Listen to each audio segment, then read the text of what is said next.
और राजस्थान की राजनीति में एक बम फूट गया है। जी हाँ, ये बम रिलेटेड है अंता उपचुनाव से। अंता उपचुनाव तो याद होगा आपको, नरेश मीणा ने जहां से निर्दलीय पर्चा भरा था, प्रमोद जैन भाया कांग्रेस से लड़े थे और भारतीय जनता पार्टी से लड़ा था एक सीधा साधा सरल छवि का नया कार्यकर्ता जिसका नाम था मोरपाल सुमन। मोरपाल सुमन इस चुनाव को हार गए। हार भी ऐसे गए कि भाजपा जहां जीत के दावे कर रही थी, वहां मोरपाल सुमन नंबर 3 आते आते बचे। मात्र कुछ वोटों से नरेश मीणा को पीछे छोड़ पाए और नंबर 2 पे आ पाए। प्रमोद जैन भाया, जिनकी हार की बातें की जा रही थी, नारे लग रहे थे, प्रचार हो रहा था जबरदस्त तरीके का और कहा जा रहा था कि भाया रे भाया खूब खाया, इतना खाया कि एक गांव तो पूरा ही खाया। वो भाया अंता के उपचुनाव में भारतीय जनता पार्टी के उम्मीदवार को पूरा का पूरा खा गया।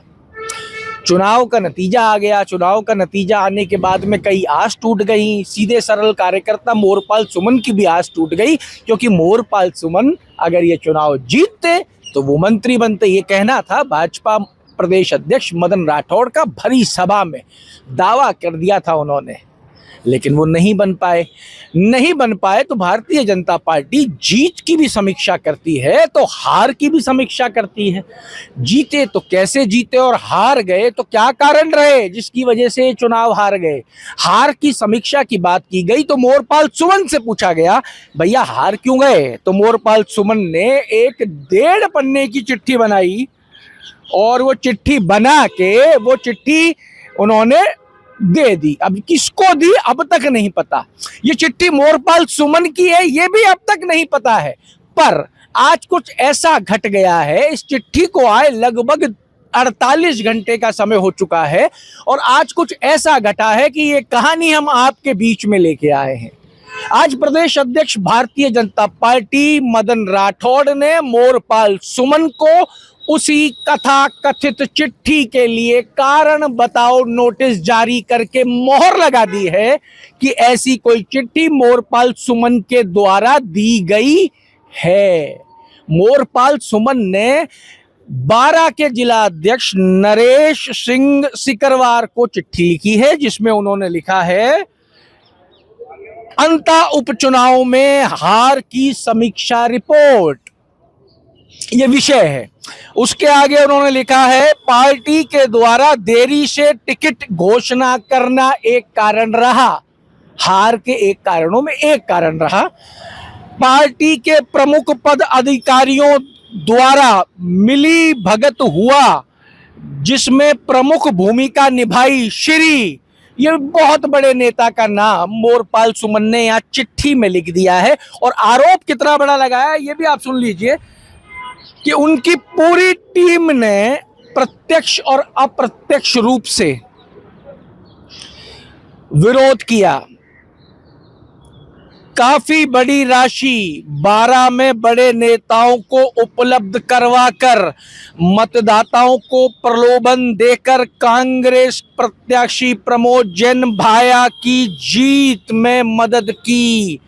ये मोरपाल सुमन की उस चिट्ठी में लिखा है जो वायरल हो गया लेटर, जो लेटर लिखा गया था 12 के जिला अध्यक्ष को, जिसके ऊपर प्रदेश अध्यक्ष भाजपा ने कारण बताओ नोटिस जारी किया है। आगे लिखा है राजस्थान सरकार के ऊर्जा मंत्री के व्यवसाय पार्टनर मनोज शर्मा 12 में कांग्रेस प्रत्याशी प्रमोद जैन के समर्थन में राशि वितरण करके वोट डलवाए। यहां राजस्थान सरकार के मंत्री को भी मोरपाल सुमन ने माफ नहीं किया है, जो उसी बेल्ट से आते हैं। इस लेटर के अंदर और भी बहुत कुछ है। मुकेश धाकड़ जिला अध्यक्ष किसान मोर्चा, इसके अंदर पूर्व विधायक एवं प्रदेश उपाध्यक्ष हेमराज मीणा। आपको बताते हैं इस लेटर के अंदर और आगे क्या है। इस लेटर के अंदर मोरपाल सुमन ने यह भी लिख डाला कि अधिकांश विधायक टिकट के दावेदारों ने मुझे व पार्टी को हराने का काम किया है। इसमें लिखा है, अंता विधानसभा में प्रभावी चर्चा थी कि यदि मोरपाल सुमन कांग्रेस प्रत्याशी प्रमोद जैन को हराता है तो मंत्री बन जाएगा। मंत्री बन जाने की प्रबल संभावना है, जिसके चलते तीनों विधायक ने मिलकर प्रत्यक्ष और अप्रत्यक्ष रूप से हराने का प्रयास किया है। अब एक बार आपको जरा मैं वो चिट्ठी भी पढ़ के सुना देता हूं जो मदन राठौड़ के द्वारा कारण बताओ नोटिस जारी किया गया है मोरपाल सुमन को कि किससे पूछकर तुमने ये चिट्ठी मीडिया में दी है। एक बार आप इसको भी सुन लीजिए। ये चिट्ठी जो है मदन राठौड़ ने जारी की है। ये मदन राठौड़ का लेटर हेड पे ये चिट्ठी जारी हुई है। तारीख है 2 फरवरी 2026। मोरपाल सुमन भाजपा प्रत्याशी अंता उपचुनाव 2025। इसमें लिखा गया है, आपके विरुद्ध इस तथ्य की जानकारी प्राप्त हुई है कि आपने अंता उपचुनाव 2025 के संबंध में भारतीय जनता पार्टी के अनेक दायित्ववान पदाधिकारी एवं वरिष्ठ जनों के प्रति अनगल बिना तथ्य व साक्ष्य के आरोप लगाकर उन्हें सार्वजनिक किया है। भारतीय जनता पार्टी के संविधान के अनुसार पार्टी के सक्षम स्तर पर आपसी बात या मौखिक लिखित में कहने का प्रावधान है, परंतु आपने इस प्रक्रिया का उल्लंघन कर भाजपा की छवि को धूमिल किया है। अतः आपका उक्त कृत्य पार्टी के संविधान में वर्णित प्रावधानों में अनुशासनहीनता की परिभाषा में आता है। अतः आपके इस कृत्य के लिए आपको कारण बताओ नोटिस जारी किया जाता है। आपको उक्त आरोप में उत्तर में कोई स्पष्टीकरण देना हो तो आज से 3 दिन के भीतर लिखित में दें में प्रस्तुत करें, अन्यथा ये माना जाएगा कि आप उक्त आरोपों के संबंध में आपको कुछ नहीं कहना है। इति मदन राठौड़ अध्यक्ष। मदन राठौड़ का ये चिट्ठी ये कहती है कि कहीं ना कहीं मदन राठौड़ ने भी उस चिट्ठी में ये माना है कि जो नेताओं के ऊपर आरोप लगाए गए हैं वो आरोप कहीं ना कहीं चुपचाप कह देते। चिट्ठी में लिख के वायरल करने की क्या आवश्यकता थी मोरपाल सुमन को? इसके लिए उनको कारण बताओ नोटिस जारी किया गया है। मेरी अभी कुछ पल पहले भारतीय जनता पार्टी के प्रदेश कार्यालय प्रभारी मुकेश पारीक से बात हुई और मैंने उनसे जब सवाल किए तो आप सुन लीजिए उन्होंने क्या क्या जवाब दिए हैं। सुमन को कारण बताओ नोटिस जारी किया है प्रदेश अध्यक्ष ने, क्या कहेंगे इस विषय पे? माननीय प्रदेश अध्यक्ष जी ने क्योंकि जो उन्होंने बातें मीडिया के माध्यम से बाहर रखी है वो बेहतर होता कि पहले उनको प्रदेश अध्यक्ष जी से और जो भी हमारे जहां उनको विषय रखना चाहिए था उस प्लेटफॉर्म पे रखना चाहिए था। तो इस संदर्भ में माननीय प्रदेश अध्यक्ष जी ने उसको कारण बताया। पर मोरपाल सुमन ने तो ये मानने से ही मना कर दिया था कि वो चिट्ठी उनकी नहीं है। वो तो कह रहे थे ये फर्जी चिट्ठी वायरल की जा रही है मेरे नाम से। तो वो जवाब में कह देंगे, जवाब में बता देंगे, जो भी उनको जवाब देंगे माननीय प्रदेश अध्यक्ष जी को वो बता देंगे और उससे अगर अध्यक्ष जी संतुष्ट होंगे तो फिर देखें। तो पार्टी मान रही है वो चिट्ठी सही है? नहीं, ये जानकारी वो ही देंगे चिट्ठी को। उसको किसी भी कारण बताओ नोटिस का तात्पर्य ये है कि उसमें क्या सत्यता है उसकी, वो उसके बारे में जवाब वो स्वयं बताएं। अगर वो उनकी नहीं है तो भी बताएंगे और उनकी है तो भी बताएंगे। मुकेश पारीक को आपने सुन लिया। मुकेश पारीक ने कहा कि कारण बताओ नोटिस जारी किया है। जब हमने पूछा कि क्या वो चिट्ठी भाजपा मान रही है सही है तो कहा यही इसीलिए तो किया है कि वो बताएं कि चिट्ठी सही है कि नहीं है। भाजपा कहीं ना कहीं जल्दबाजी में एक बार फिर इस मोरपाल सुमन एपिसोड में फंसती नजर आ रही है, क्योंकि अब तक जो चिट्ठी सिर्फ सोशल मीडिया पे चल रही थी अब वो प्रमुख अखबारों, प्रमुख न्यूज़ चैनल्स का मुद्दा बनने वाली है, क्योंकि उस पे मोहर भारतीय जनता पार्टी के प्रदेश अध्यक्ष ने कारण बताओ नोटिस जारी करके लगा दी है।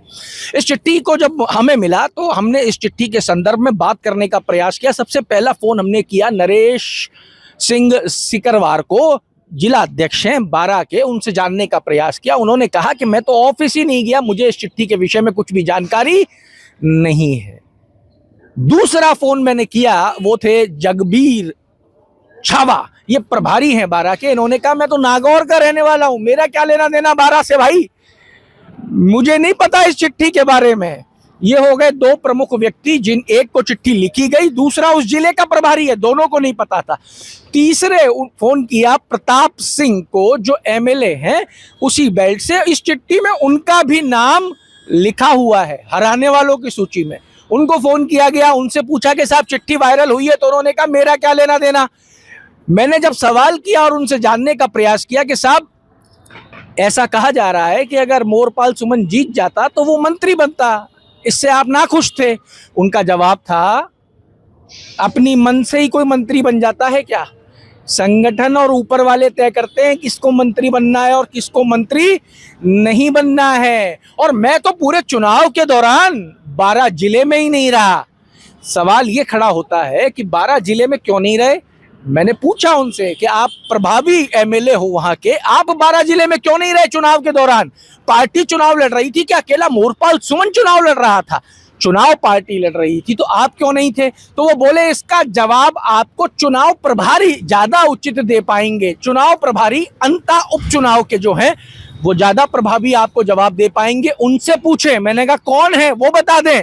बोला आप मीडिया वाले हैं, आप ही पता कर ले। और आपको तो पता ही है कि उस समय में अंता उपचुनाव के चुनाव प्रभारी कौन थे, क्यों रोका गया। देखिए यहाँ पे ये जो कारण बताओ नोटिस है, ये जो चिट्ठी सबसे पहले देखी जाए, मोरपाल सुमन ने जो चिट्ठी लिखी, वो चिट्ठी वायरल कैसे हो गई ये अब तक नहीं समझ में आया। क्या मोरपाल सुमन मीडिया में देखे आए? हालांकि मोरपाल सुमन मुकर चुका है कि ये चिट्ठी मेरी नहीं है, उनके घर में शादी है, उनके किसी बच्चे की शादी है तो उनका तो शादी का जो पूरा कार्यक्रम चल रहा है वो कार्यक्रम ही ध्वस्त हो गया। अब कौन जाएगा मोरपाल सुमन की शादी के अंदर, कौन वहां जाके अपने में मोहर लगवाएगा। लेकिन अब बात ये आती है कि मोरपाल सुमन खुद मना कर रहा है ये चिट्ठी मेरी नहीं है। उस चिट्ठी के अंदर जो नाम है वो इतने भारी हैं कि कोई आसानी से इन नामों को ले नहीं सकता और इन नामों के ऊपर आरोप नहीं लगाया जा सकता। मोरपाल सुमन की हिम्मत है, प्रिंटेड टाइप की हुई एक चिट्ठी है, नीचे एक साइन है, वो चिट्ठी वायरल हो जाती है मोरपाल सुमन के नाम से। और मोरपाल सुमन के राजनीतिक भविष्य का राजस्थान में तो कम से कम आज की स्थिति में दी एंड होता नजर आ रहा है।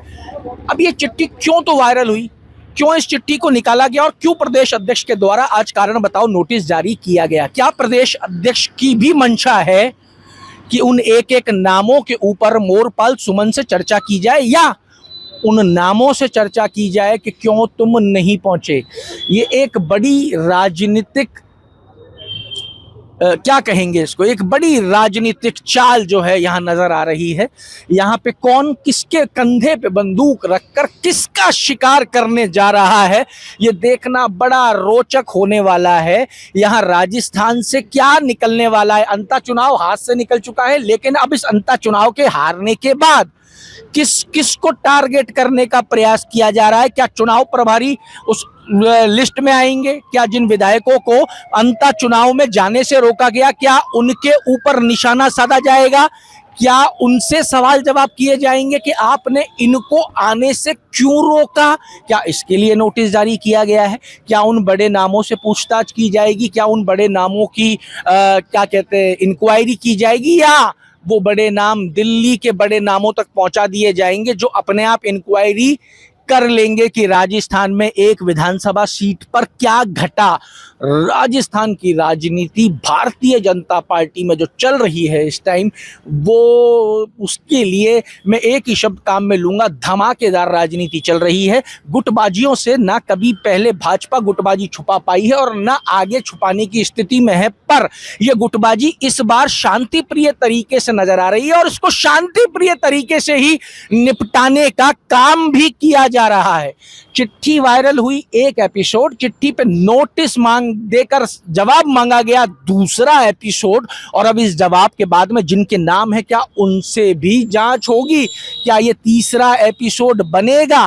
क्या राजस्थान में पहली बार किसी सीट के हारने पर विश्लेषण होगा तो लोगों की जिम्मेदारी तय करने की बात की जा रही है? राजस्थान में कुछ बड़ा चल रहा है। भाजपा प्रदेश अध्यक्ष ने यूं ही बैठे हुए नोटिस जारी नहीं कर दिया है और उस नोटिस को जारी ही नहीं किया गया है, उस नोटिस को मीडिया में सार्वजनिक भी किया गया है। प्रदेश अध्यक्ष जानते थे कि नोटिस अगर जाएगा तो वो जो चिट्ठी वायरल हो रही है उसकी सत्यता, सत्य होने पर मोहर लग जाएगी और ये हर जगह विषय उछलेगा और चलेगा।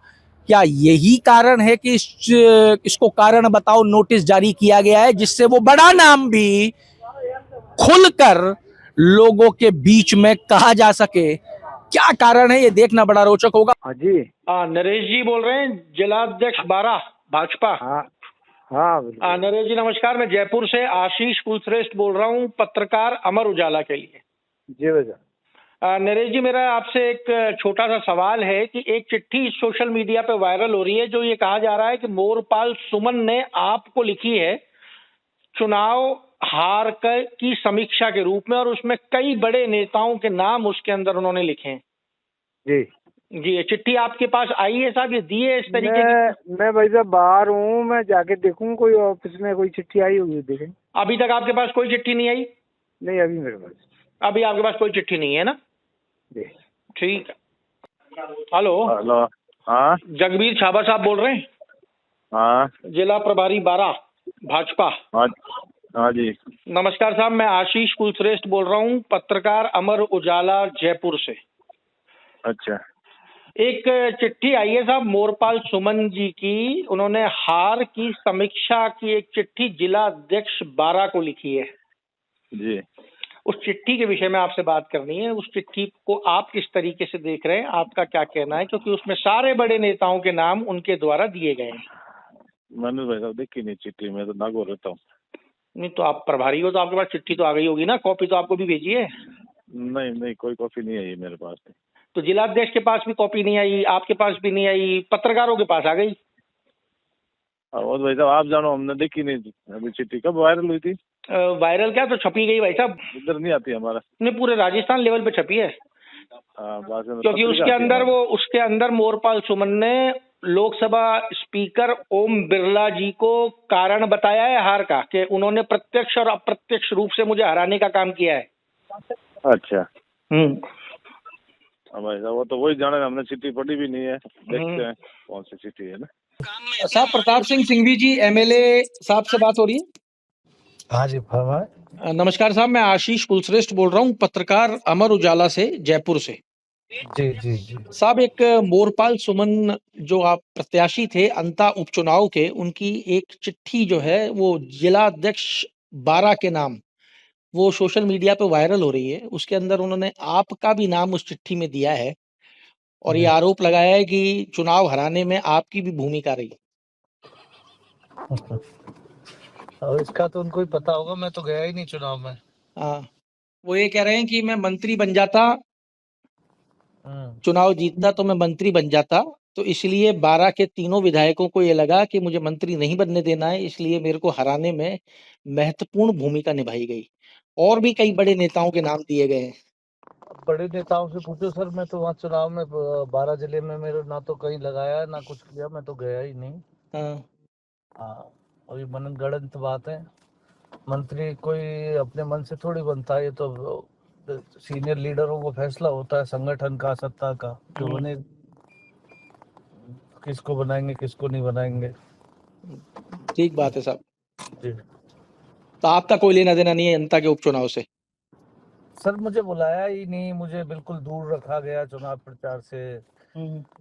मैं तो गया ही नहीं, मैं 12 जिले में ही नहीं था, पूरे में मेरे ही क्षेत्र में नहीं था, मैं जयपुर आ गया था। तो माननीय विधायक जी, ऐसा क्या कारण रहा जो आपको दूर रखा गया चुनाव से, जबकि आपकी तो पकड़ होगी उस बेल्ट में? अब पता नहीं, ये तो उनसे पूछो। ये मोरपाल सुमन का फैसला था या संगठन का फैसला था? नहीं, जो चुनाव प्रभारी लगाए गए जो उनका फैसला था, उनसे ही पूछो किसका फैसला था। ये तो मैं तो क्या होता हूँ, चुनाव प्रभारियों का फैसला था। हाँ, जो चुनाव देख रहे थे, कौन लड़ रहा था, क्या कर रहे थे, उनका ही फैसला। उनका फैसला था। ठीक है विधायक जी। क्या पता, पर मुझे तो कुछ इसलिए। ठीक है विधायक जी। आपके राज्य की खबरें, आपके शहर की खबरें सबसे पहले जानने के लिए देखते रहें अमर उजाला। चैनल को सब्सक्राइब जरूर कर लें और पाएं हर अपडेट।